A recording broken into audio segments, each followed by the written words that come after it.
Let's go ahead and move right along with our video lecture for Unit 6. This is video number 2, looking at our second topic, global conflicts. All right, so global conflicts. Europe is going to be the center of these global conflicts for most of the 20th century.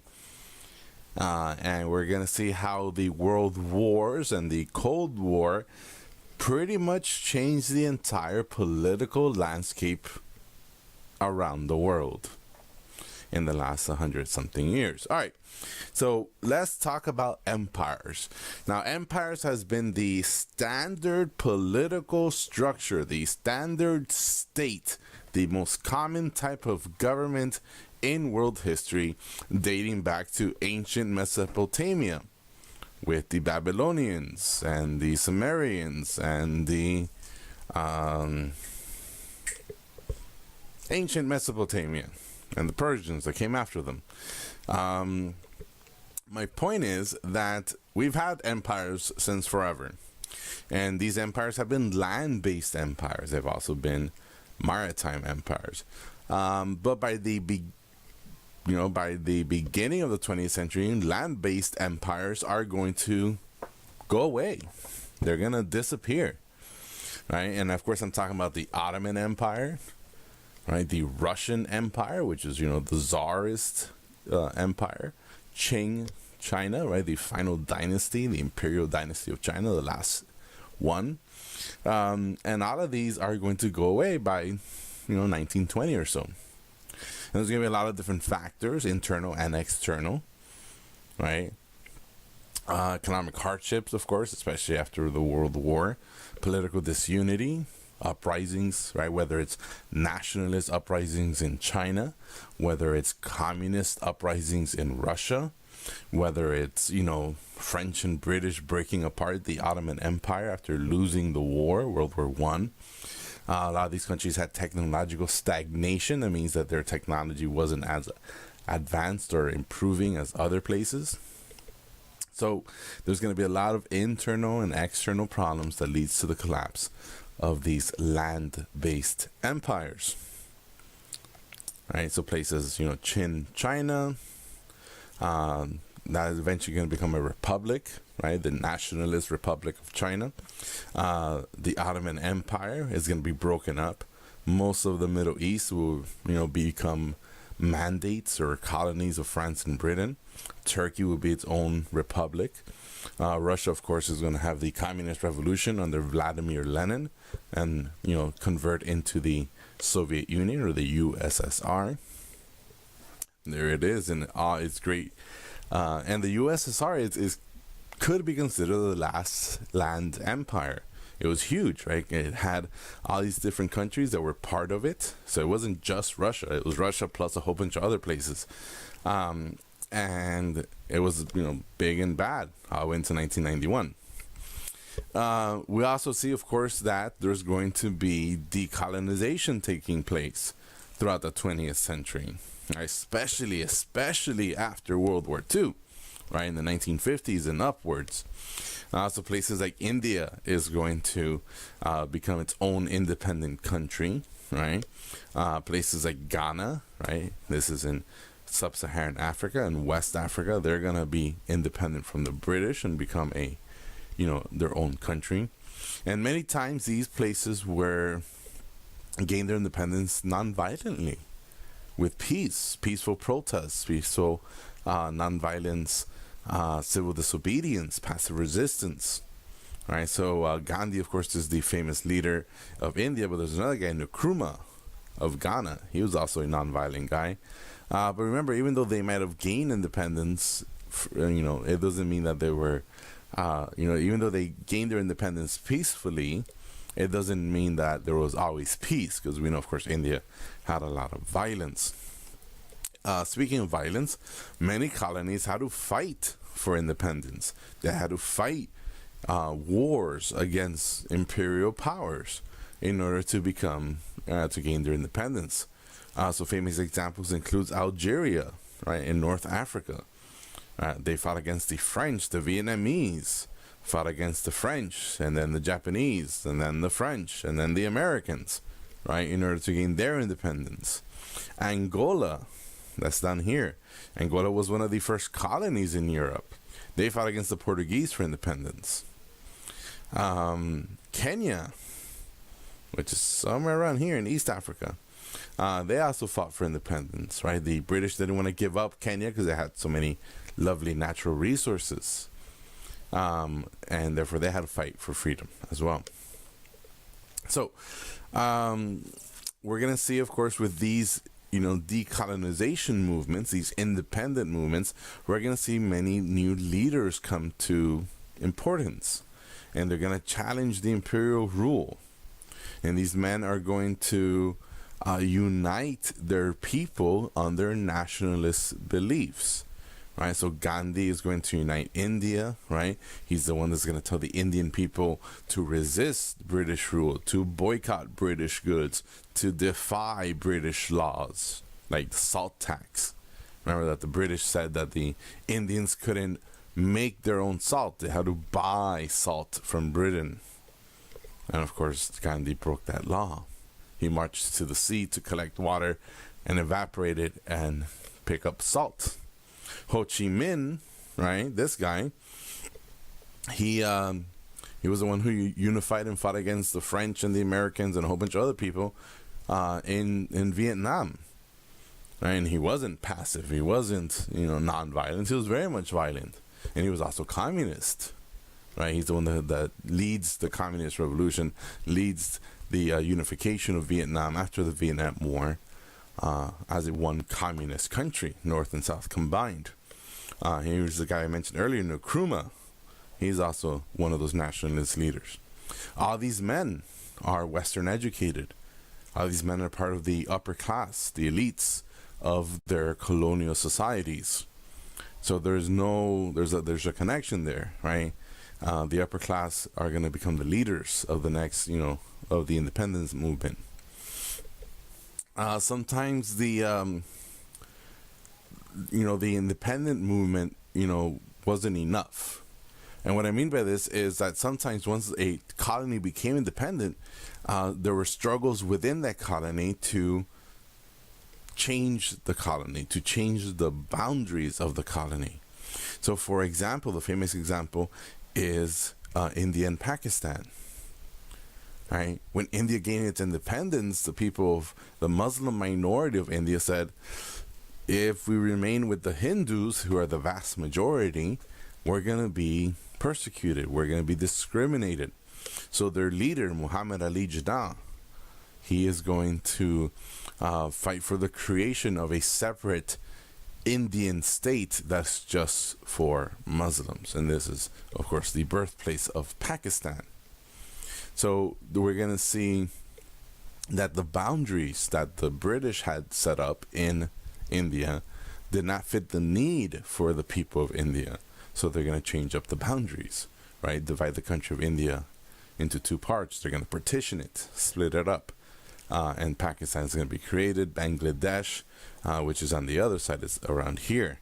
All right, Bangladesh will be created as well as another Muslim Indian country. And of course, you have the massive Indian country, which is mainly Hindu.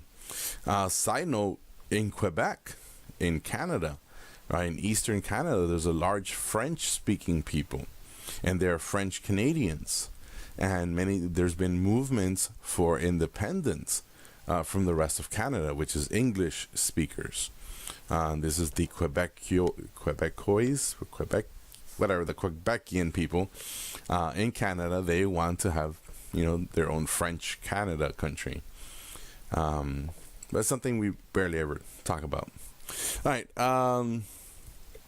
Sometimes we see that nationalism isn't enough, especially in places like the Middle East and in Africa, because there was no development of nationalism. Remember that the Europeans had created these colonies in Africa and created colonies in the Middle East based on their needs, right? And completely disregarding or ignoring the needs of the of the people that they were conquering. So they were forcing tribes and ethnic groups to live together, or they were breaking up different ethnic groups and not allowing them to unite. So what we see is that sometimes there is no nationalism, right? So they had to have some other way to unite the people across the borders. So one of them is going to be Pan-Arabism. Pan means across. And so across all of the Arab culture, and, throughout the Middle East, places like Syria and Palestine and Iraq and Jordan and Lebanon and Arabia, right? Those are Arab countries. They speak Arabic there. Most of the people are Muslims. So there's going to be a religious connection as well. So it's not just ethnic. So they're looking to create this super country, right? Not Iraq and Syria and Lebanon, but a pan-Arabic country. But most of these movements never really created countries, right? Even though they united countries or united people across different states, across the borders, but Pan-Arabism didn't create a new state. Neither did Pan-Africanism.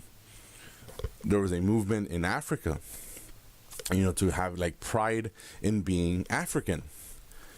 Just like nationalism is being prideful of your nation or your national identity. Well, Pan-Africanism focused on that as well, but focusing on, being African. But again, even though there's an African Union, where all, most of the African countries are part of this organization of the African Union. That's the closest kind of thing we see in Pan-Africanism. There is no, of course, country of Africa. It's, there's dozens of countries in Africa. Last thing I want to talk about is communism. Communism is also transnational because the communist revolutions is funded or fueled by the workers, and workers are found everywhere. So, with the creation of the Soviet Union after World War I, we see the, spread of communism, right? Especially throughout the Cold War. And that, again, is looking to unite people based on economic situations or economic goals of communism. All right, so there is an Arab League, right? Most of these countries are Arab speakers, Arab people, Arab ethnicity. All right, so that is the kind of the product, the final result of Pan-Arabism. We have the African Union, we have the communist countries during Cold War, right? The Soviet bloc or the Soviet, supported countries. All right, land redistribution is going to be a big issue during this time. Right, that social inequality between rich and poor is going to drive the poor people to look for solutions and look at the government for solutions to bring some equality, economic equality. And they're going to support communism. They're going to support socialism. So, for example, in Cuba, we see the when Castro takes over, one of the first things he does is he nationalizes all of the industries, meaning that there is no private ownership, especially foreign ownership, including American companies who held property. He just kicked them out and said, nope, these lands, these industries, they belong to the people of Cuba. We also see the same thing happen in Egypt with the Suez Canal. Even though it's in Egypt, it was owned and profited to the French and the British. So he nationalized the Suez Canal, saying, it's in Egypt, we manage it, we should benefit from it. So the Suez Canal was also, a target of nationalization. In China and in the Soviet Union, we have collectivization of farmers, right? Those old, rich landowner social class will be eliminated, many times killed, to get their land and redistribute it to the poor landless peasants of China or of the Soviet Union.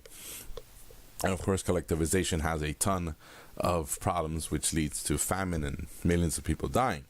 But the social inequality throughout the world, the economic inequality throughout the world, is going to push people to look for alternatives, to look for solutions. And communism was a very, very popular solution up to 20 years ago, right, into the 1990s with Soviet Union collapse.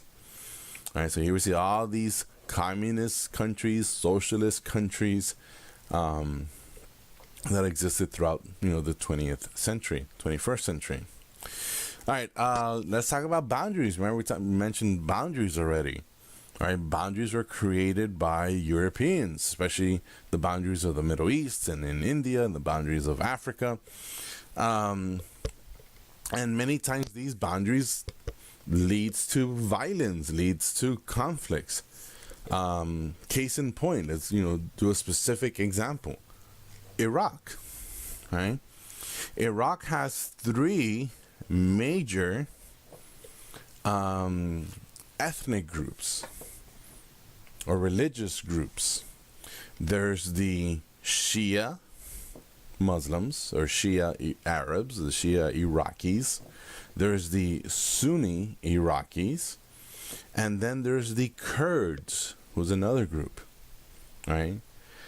And these three groups don't get along. So when Britain created the country of Iraq and created the borders, right, they split up the population, right? And so not all the Shias are living in Iraq, not all the Sunnis are living in Iraq, not all the Kurds are living in Iraq. And these three groups fight each other, they have conflicts with each other, they don't get along. And this, of course, has led to many conflicts within Iraq. It leads to the creation of dictatorships like Saddam Hussein, who controlled Iraq for years and years and years until we overthrew him. So my point is that the creation of colonial boundaries, put a lot of conflicts, in the countries. We mentioned India and Pakistan. People, Muslims in India were forced to migrate to Pakistan, and Hindus in Pakistan were forced to migrate to India. Otherwise, they might face, some levels of discrimination and persecution. We also see Palestine, right? Palestine is this tiny, tiny little country, in the early 1900s. And in the early 1900s, the British started saying, hey, we are going to allow Jewish people to go back to Palestine and create their own country, which will be called Israel. And at the same time that the British were promising Jewish people, European Jews, to be able to create their own country, they told the Palestinian people, hey, if you help us fight against the Ottoman Empire during World War I, we're going to give you your independence afterwards. So they're making promises to different people. And then you fast forward to after World War II, right? We see the creation of Israel. So the territory of Palestine, right? The boundaries of Palestine, created a Jewish state of Israel and the Arab state of Palestine. And they told the Palestinians, you got to leave Israel, and they told the Jews, you have to leave Palestine. Right? Forced migrations, just like we saw in India and Pakistan. And then, once the British leave, what's going to happen? Right? Once the supervisors are gone, what's going to happen? Well, they start fighting and killing each other. The Israelis versus the Palestinians. And this goes back to 1947. So it's been 70 years, and that conflict is still going on to this day. All right, but it traces back to that colonial boundaries that the empires of Britain and other places created. All right, we also see that once the empires went away, there's still obviously a large or a strong connection between the former colonies and the former mother country. We see a lot of migration between these places. So there's many Indians and Pakistanis who migrate and live in Great Britain. And of course, they're going to bring their culture and they're going to have that connection. There's a lot of people in India who speak English. All right, call your customer service line for Comcast or whatever. Chances are is going to be someone in India who speak English. A lot of Filipinos have migrated to the western coast of the United States. Right? A lot of Puerto Ricans, of course, migrate to like New York City, for example. And these, of course, were former colonies of the United States, but they've migrated over the decades. A lot of Algerians have migrated to France. And again, these migrations have, left a cultural mark on the mother country, whether it's, Britain or France or America. All right, next. Violence and death and more sad stuff. All right. So we see that ethnic violence has become more and more common in the 20th century, more widespread, more devastating than ever before. And, the first ethnic or example of genocide or ethnic violence where you're targeting a specific ethnic group or religious group goes back to World War I. Goes back to the Ottoman Empire, where they went against the Armenians. Then we have the worst of them all, which is the Holocaust that the Nazis carried out against the Jews and others in Europe. There's also one in Cambodia in Southeast Asia, right, carried out by the Khmer Rouge. And the most recent one, still recent, is in Rwanda, this tiny little country, right, where one ethnic tribe was killing another ethnic tribe, trying to wipe them out. And as people run away from these violence, run away from these, mass killings, you're going to have refugee problems. And you have to set up refugee camps, and those people are going to be in desperate need for help. So here we see examples of those genocides that we just mentioned, those ethnic cleansings. All right, war. First and Second World War were global wars. They were total wars. We see the mass integration of everyone in society.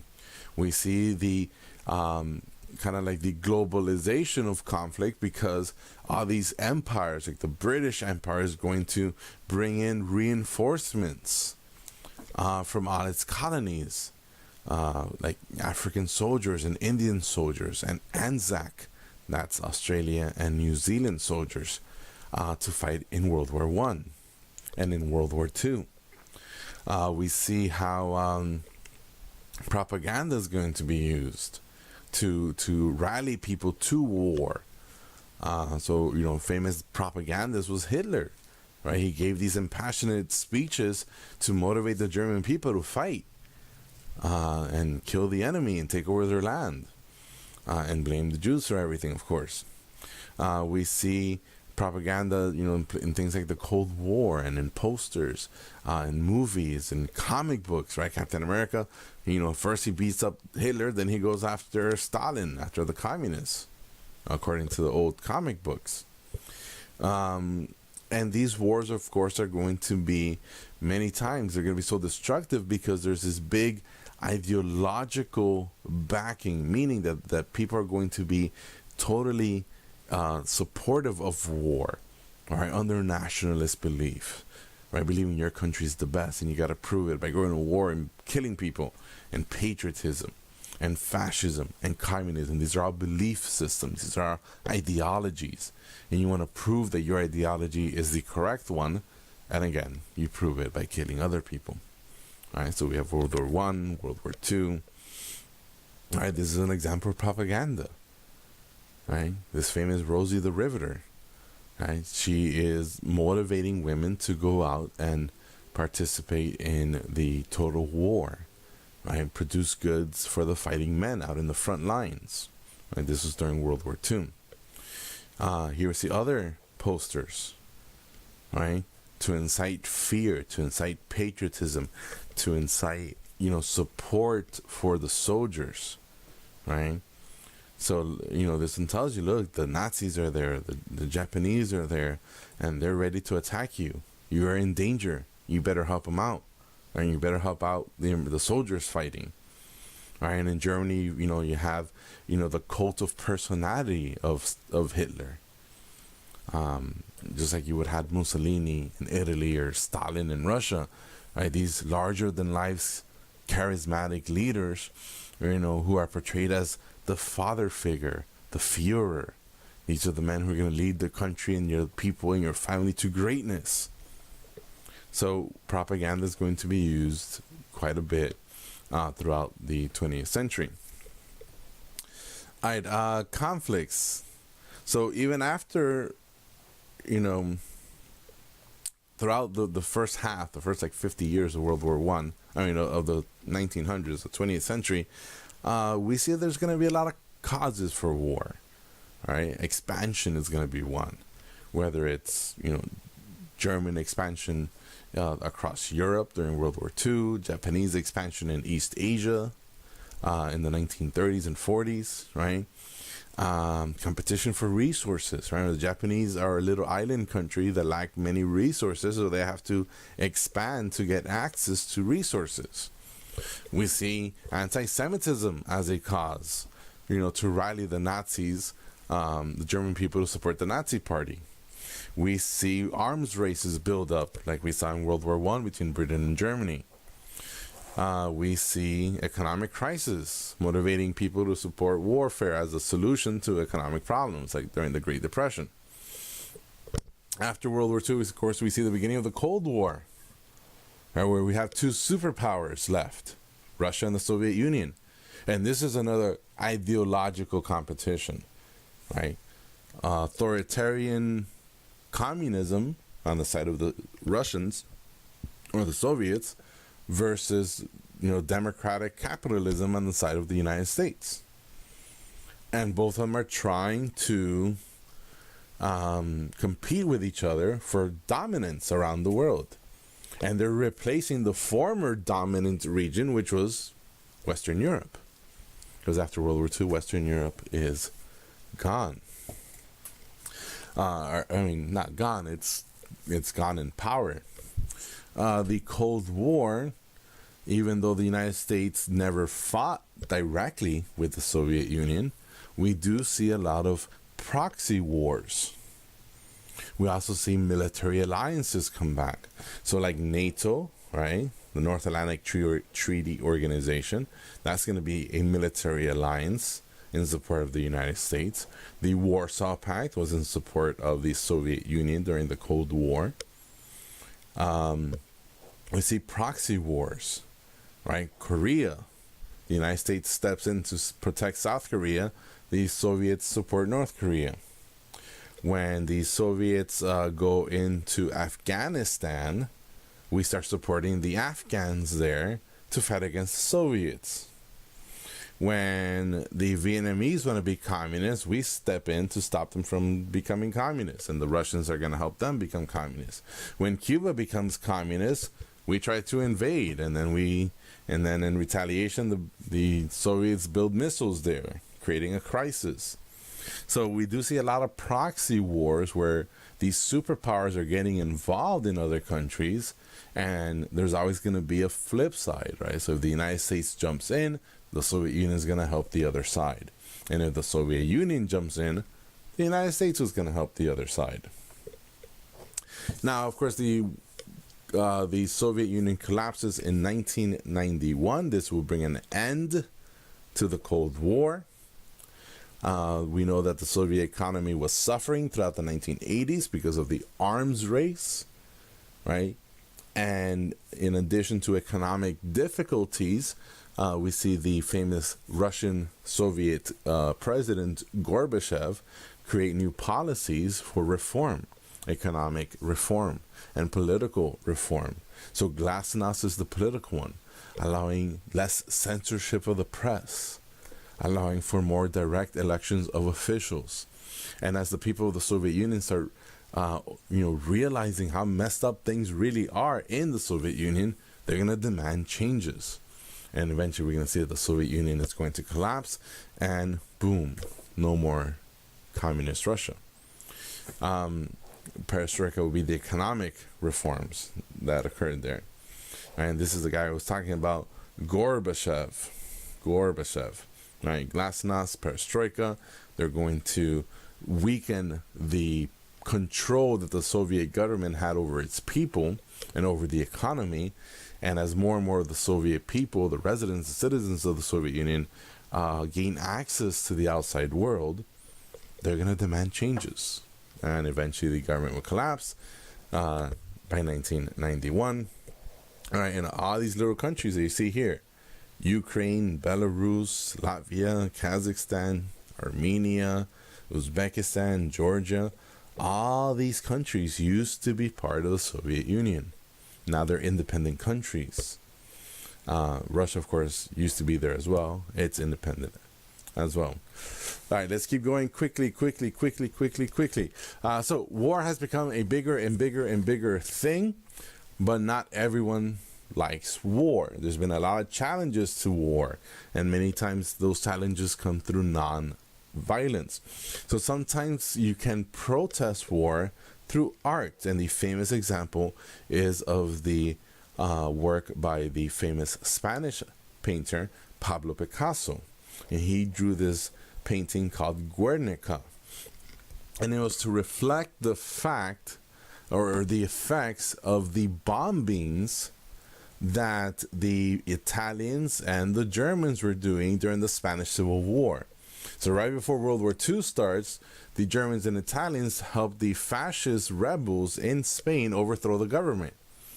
And they do this, the Germans and the Italian military, they do this practice of World War II by bombing Spanish civilians, Spanish cities. And that's what this image is supposed to reflect, right? The horror of getting bombed when you're, at home, getting bombed from the sky. Sometimes the protests are non-violent to others, but violent to themselves. And this is a famous example of this. He was a Buddhist priest, a Buddhist monk, and he lit himself on fire as a sign of protest to the Vietnam War. So some people take these extreme actions to kind of these symbolic actions to send a message, about ending warfare. Non-violent resistance is also there. Gandhi and Martin Luther King are famous examples of these leaders that use these tactics of passive resistance, civil disobedience, that sort of thing. Nelson Mandela would be another example in South Africa. He also practiced non-violence, throughout most of his life, and eventually becomes the first elected black president of South Africa. We also see, places like Tiananmen Square, where the Chinese military, are sent in to crack down these student-led protests in 1980s, and people try to stop the military advancing to where the students were protesting. Sometimes war is, protested by creating alliances. So this is Mao Zedong talking with Ho Chi Minh, right? Two communist leaders of China and Vietnam, working together. Right? They're trying to, unify Vietnam under communism. Right? This is the famous Tank Man, right? He stood in front of these Chinese tanks in an attempt to stopping them from going to where the student protesters were in Beijing, in Tiananmen Square, where many hundreds of students were killed or imprisoned. So this was an act of non-violent protest. All right. We also see that there's been protests for to change things, to reform things in society, whether it's economic, political, or social. So, for example, during the Cold War, we see a rise of the non-aligned movement. These are countries like India, Egypt, and Indonesia who chose not to pick sides during the Cold War. They wanted to be neutral. We see the Tiananmen Square student protests, pro-democracy protests in China, anti-apartheid. Apartheid was the system of segregation that existed in South Africa for decades before it finally came to an end in the 1990s under the leadership of Nelson Mandela. And of course, we know the civil rights movement here in the United States. So even though people have been protesting war, we see many countries are going to be led by war or by military officials. So we see a lot of military dictatorships around the world. Places like Chile, right? He's going to have this guy called Pinochet.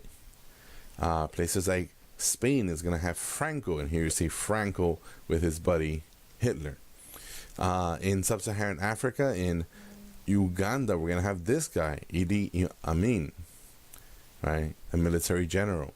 And of course, military dictatorships are not going to have any form of democracy whatsoever. We also know that both the Soviet Union and the United States are going to intervene many times in other countries, get involved in other people's businesses to promote communism or to promote anti-communism. We also see that, many times nowadays there's a big, massive military, weapons trading economy, where countries are buying, tanks and planes and bombs and guns, and that's fueling more conflicts. Because the more guns you have, the more soldiers you have to fight. And that's been a problem as well, especially in the last 20th century, in the last part of the 20th century. We also see that some organizations, are completely violent, and they think that violence is the only way to solve political problems. So famous examples include the IRA, the Irish Republican Army. They're going to fight for the independence of Northern Ireland, right? Because Northern Ireland is part of Great Britain and not part of Ireland. The ETA, which is called the Basque Country and Freedom. This is a region in northern Spain that wants to be independent from the rest of Spain because culturally they're not Spanish, they're Basque. That's a whole different ethnic group. Al-Qaeda, right, the terrorist organization in the Middle East, they want to remove Western influence from Islamic countries in the Middle East. They want to remove the United States from the Middle East. They want to remove American soldiers and American bases from the Middle East. And they believe, these three organizations at different times believe that using violence was the only method to achieve their political gain and their political goals. And none of these organizations had the capability to either motivate or get enough people, like population support of these goals. So not everyone in Ireland supports the IRA. Very few did. And not everyone in the Middle East supports Al-Qaeda. Very few do. So these are minority organizations that use violence to achieve a goal, right? Whatever goal it is they're trying to achieve. And all of them have failed. All these terrorist organizations, no matter how much violence they use, no matter how much terrorism they use, they failed. Right? No matter how many times they cover up their faces with masks and stuff, they fail. Every time. Never fails. No. Never fails that they fail. All right. Conflicts. I think this is our last one. So global conflicts has had an impact on culture.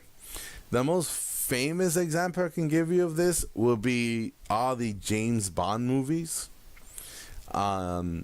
Most of the James Bond movies going back to the 1960s and 70s and 80s and 90s, there was always about James Bond fighting against some evil communist people. And so it was always, so our culture, our fascination in films of James Bond movies, have a lot to do with the conflict of the Cold War. More modern example, think video games. Right? What are some of the most popular video games out there?